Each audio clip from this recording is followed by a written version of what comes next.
Yesterday, had an awesome time doing the Texas State 7-on-7 pool reveal show live from these studios here in Louisville, announcing which teams in the 2025 Texas State 7-on-7 tournament down there in College Station this weekend will be playing whom in pool play before they get into bracket play.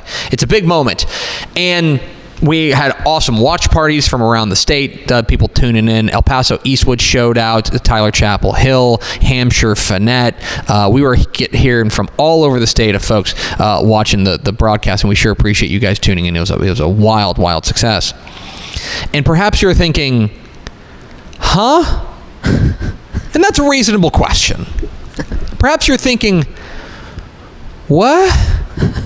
And that's a good question as well. So what we want to do is we want to take a step back and introduce you to 7-on-7, Texas State 7-on-7, and what it is and why it matters and why you should be interested. Okay?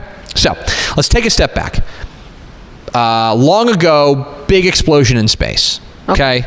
Earth cooled. Oh, became. back. Yeah. Okay. No, we'll fast forward a little bit. So there is over the course of the spring and the summer, there are teams representing Texas high school football teams that play 7-on-7. This is touch football. It is passing league football. You have probably seen this before, but it is essentially, I had a coach once call it underwear football, and I've never thought of it any other way. But it's basically a passing league, and it's an opportunity for quarterbacks and receivers and skill position players to go up against defensive backs. Right? And they play the game on a 40-yard field. You're driving into the end zone. I won't get into the rules of it, but specifically, it's like football, but it's touch football, and it's all passing related. Okay?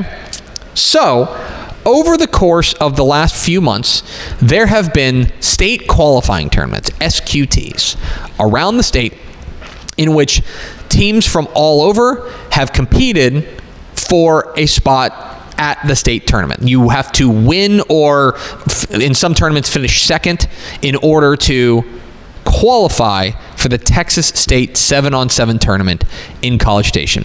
There are a grand total of 128 spots at the Texas State 7-on-7 tournament in College Station.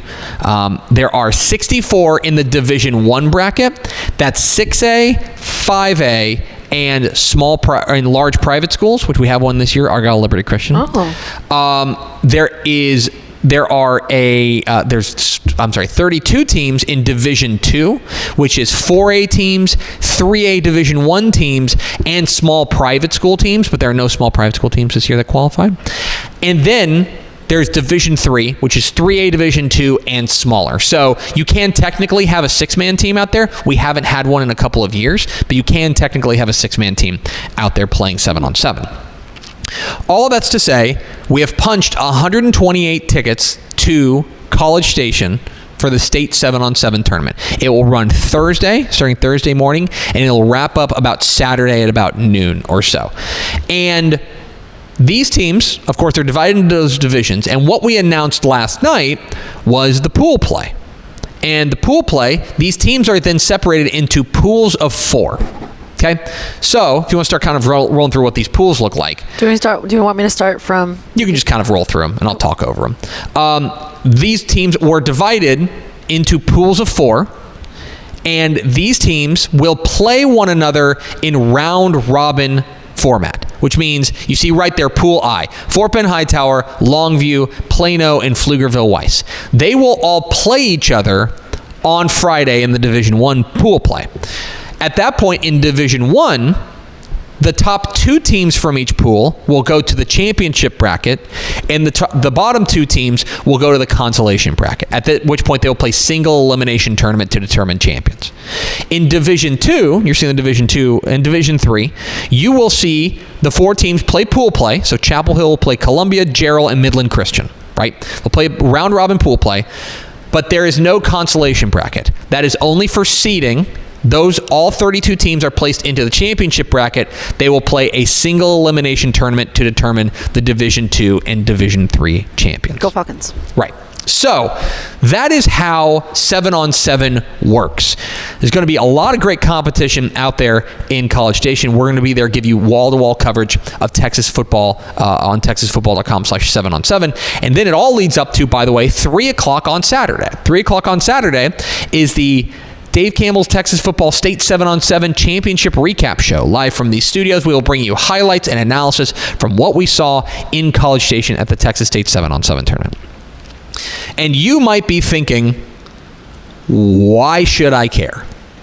And that is a fair question. Why should I care?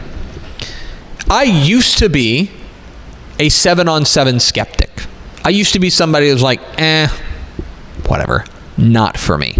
Actually, in conversations with Matt Stepp, he was the one who kind of brought me along and said, there's a lot to be gained from this. And one of the things is that it's football. And football is better than no football. And it's an opportunity to see teams go out there and compete.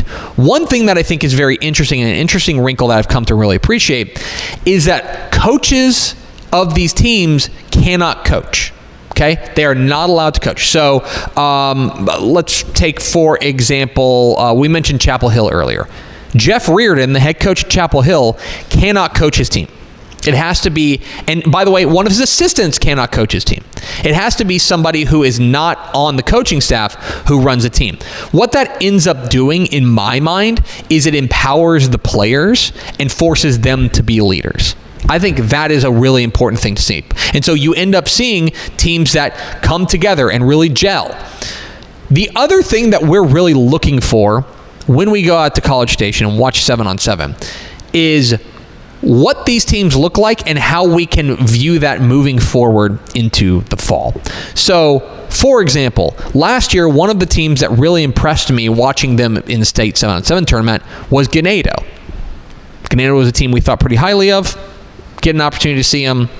They're pretty darn good. They win a state championship. Doesn't happen for everybody, but that was one thing that happened. You also get an opportunity to see, like, who's next?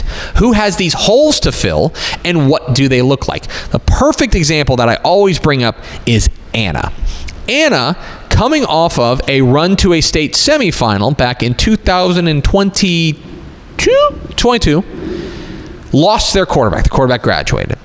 And we were all thinking, well, there goes Anna. They're going to take a big step back. We get to 7-on-7. We end up watching Anna, and they've got a sophomore quarterback named Zyandre Williams. And we go, actually, Anna's going to be just fine. Sure enough, Zyandre Williams leads them to a state championship. Those are the things we're looking for. I'm looking for how defensives play as units. I'm looking for individual star-making performances. Last year, Jacksboro wide receiver Camden Valenzuela blew our socks off, and sure enough, he ended up being a big-time prospect. It's an opportunity to get a look at these players in a highly competitive situation that allows us to see exactly what these teams are going to look like in the fall. Now, I want to be very clear. This is not perfectly one-to-one. There are teams that, first of all, not every team plays 7-on-7. Either by choice, they just don't think it's necessarily worth their time, or that's unfair. They don't necessarily view that as a priority. Or there are teams that don't play 7-on-7 because their scheme doesn't make sense to do it. For example, Shiner does not play 7-on-7. You know why? Because Shiner runs the wing tee. Now, there are wing tee teams and slot tee teams you will see at 7-on-7.